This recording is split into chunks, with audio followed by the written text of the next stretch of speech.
야곱은 애굽의 군사들의 호의를 받아 애굽의 신하들 원로들까지 가나안까지 가서 장례를 치러주는 영광을 얻게 되었습니다. 물론 자신의 장례식이기 때문에 야곱은 직접 보지는 못했습니다.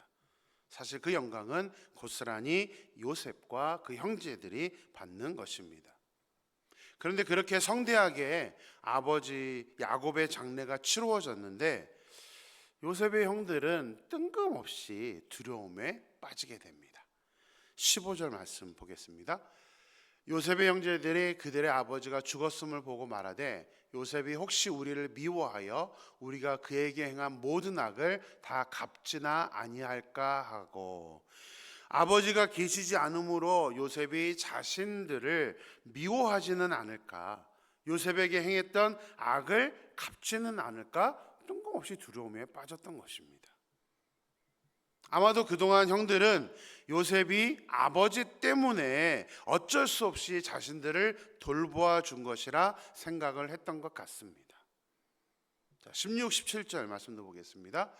요셉에게 말을 전하여 이르되 당신의 아버지가 돌아가시기 전에 명령하여 이르시기를 너희는 이같이 요셉에게 이르라 내 형들이 내게 악을 행하였을지라도 이제 바라건대 그들의 허물과 죄를 용서하라 하셨나니 당신 아버지의 하나님의 종들인 우리 죄를 이제 용서하소서 하며 요셉이 그들이 그에게 하는 말을 들을 때에 울었더라.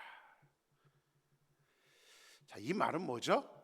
진짜 아버지 야곱이 저런 말을 했을까요? 제가 보기에는 뭐 했을 수도 있을 텐데 제가 보기에는 거짓말인 것 같습니다. 왜냐하면 요셉이 형들의 말을 듣고 울어버리거든요. 그냥 두려움이 있으니까 형들은 굳이 하지 않아도 될 말을 지금 하고 있는 것입니다. 아버지 야곱이 돌아가시기 전에 명령한 것이라면서 요셉에게 형들의 허물과 죄를 용서해 달라고 합니다. 그런데 잘 보시면요, 16절에 뭐라 그럽니까? 요셉에게 말을 전하여 이르되, 형들이 직접 요셉에게 말을 한 것도 아닙니다. 다른 사람을 통해서 지금 요셉에게 전해달라고 지금 하고 있는 것입니다. 18절 말씀도 보겠습니다. 18절 말씀입니다.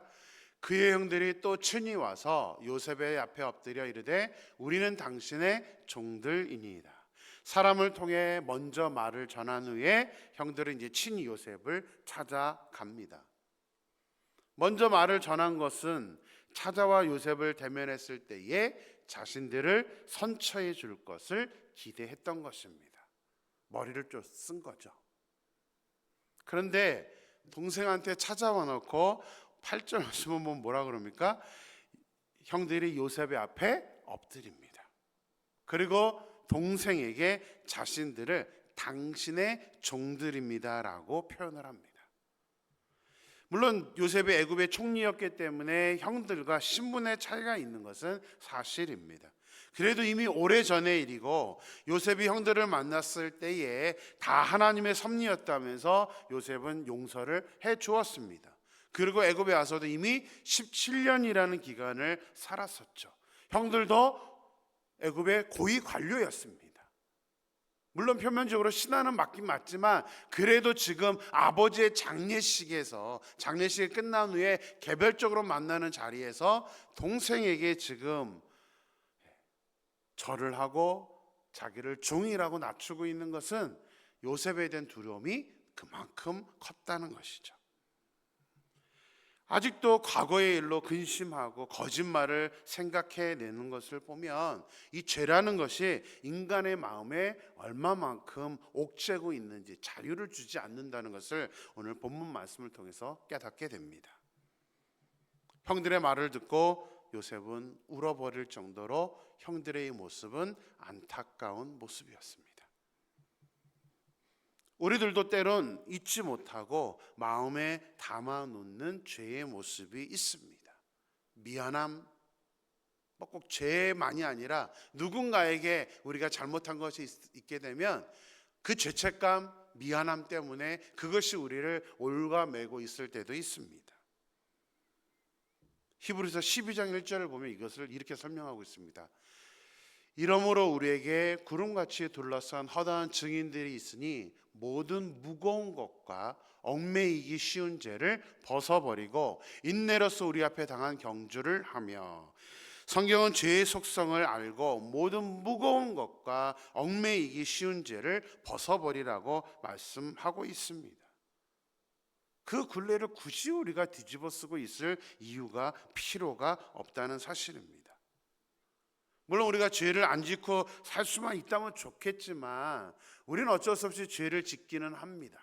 하지만 하나님은 항상 그 죄악을 우리가 고백하면 다 잊어버리신다고 하셨기 때문에 우리가 절대로 그 죄책감을 갖고 살아갈 이유는 없다는 사실입니다. 어떠한 죄도 마음에 남지 않도록 우리가 철저하게 죄를 자백하며 또 용서를 하나님께 받아서 더 이상 그 죄에 매이는 것이 아니라 하나님이 주시는 기쁨과 행복함으로 살아갈 수 있는 저와 여러분의 삶이 되기를 주님의 이름으로 축원합니다. 자, 거짓말을 해가면서 두려움을 떨치기 원했고 자신 앞에 엎드린 형들을 보면서 요셉은 또다시 이제 눈물을 흘리게 됩니다. 처음 형들 앞에서 흘렸던 눈물은 20년 넘게 보지 못했던 그리움의 눈물이었습니다. 그런데 이번에 흘리는 눈물은 안타까움의 눈물이었습니다. 이미 요셉이 형들에게 당했던 모든 것들 다 하나님의 뜻이라고 생각하고 용서를 해주었던 것인데 자신 앞에 엎드리며 스스로를 종이라고 말하는 나이 많은 형들의 모습이 요셉의 눈에는 무척이나 안타깝고 짠했던 것입니다. 19절 20절 말씀을 보겠습니다. 요셉이 그들에게 이르되 두려워하지 마소서 내가 하나님을 대신하리이까. 당신들은 나를 해하려 하였으나 하나님은 그것을 선으로 바꾸사 오늘과 같이 많은 백성의 생명을 구원하게 하시려 하셨나니. 요셉은 내가 하나님을 대신하리까 라면서 다시 형들에게 비록 형들이 자신을 해하려 했었지만 하나님께서 그것을 다 바꾸어 주셨기 때문에 용서해 주셨기 때문에 간곡한 말로 형들에게 두려워하지 말라고 말하고 있습니다. 요셉의 형들을 보면서 안타까운 마음이 드는 것은 다른 것도 아니라 아버지의 장례가 끝나서 이런 말을 하고 있다는 사실입니다. 분명 지금 형들은 아버지 야곱이 얼마나 큰 영광을 받았는지 요셉 때문에 얼마나 성대한 장례식을 치렀는지를 지금 눈으로 목격을 한 상태입니다. 그럼에도 불구하고 지금 이들은 두려움밖에는 없었습니다. 아버지가 애굽으로 오는 것을 두려워했던 이유가 있었죠. 하나님께서 가나안에서 큰 민족을 이루게 하신다는 약속을 했었는데 가나안이 아니라 애굽에 가게 되면 다시 가나안에 가지 못할 것을 야곱은 걱정을 했었습니다. 그런데 장례를 가나안에 가서 치렀습니다. 그런 모습을 그 약속이 다 이루어졌던 것을 이 형들이 다 봤음에도 불구하고 하나님을 의지하거나 하나님의 뜻을 지금 생각하는 것이 아니라 단순히 요셉이 보복할 것만 생각하고 있는 것입니다. 사람의 크기 또 믿음의 크기가 다르긴 하지만 그래도 요셉과 너무나 대조적이어서 또한 안타까움을 갖게 됩니다. 요셉은 진짜 당한 사람은 요셉인데 자기는 다 하나님의 뜻이라 생각하고는 전부 다 풀어 놔버렸습니다. 무엇보다도 지금 이 말이 중요하죠. 내가 하나님을 대신하리이까. 요셉의 믿음이잖아요. 내가 어떻게 형들을 심판하고 내가 어떻게 감히 하나님의 자리에 있을 수 있느냐, 이렇게까지 지금 말을 할 정도로 형들의 모습이 너무나 안타깝게 다가오고 있다는 사실입니다. 요셉은 철저하게 하나님의 뜻과 계획을 믿었습니다. 하나님께서 조상들에게 약속하셨던 것처럼 왜 아버지가 또 가나안에다 장사를 해주었는지를 그 이유를 너무나 잘 알고 있었습니다. 우리 24절 말씀 보겠습니다. 요셉이 그의 형제들에게 이르되 나는 죽을 것이나 하나님이 당신들을 돌보시고 당신들을 이 땅에서 인도하여 내사 아브람과 이삭과 야곱에게 맹세하신 땅에 이르게 하시리라 하고, 애굽이 하나님이 약속하신 땅이 아니기 때문에 이스라엘 민족이 야곱에게 맹세하신 땅 가나안에 돌아갈 것을 요셉은 확신했습니다.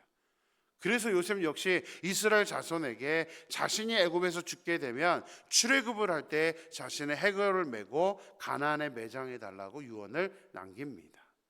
언제 출애굽을 하여 가나안에 들어갈지도 모르면서도 요셉은 하나님의 계획을 철저하게 신뢰를 했던 것입니다. 이것이 요셉의 형들과 요셉의 차이점이었습니다.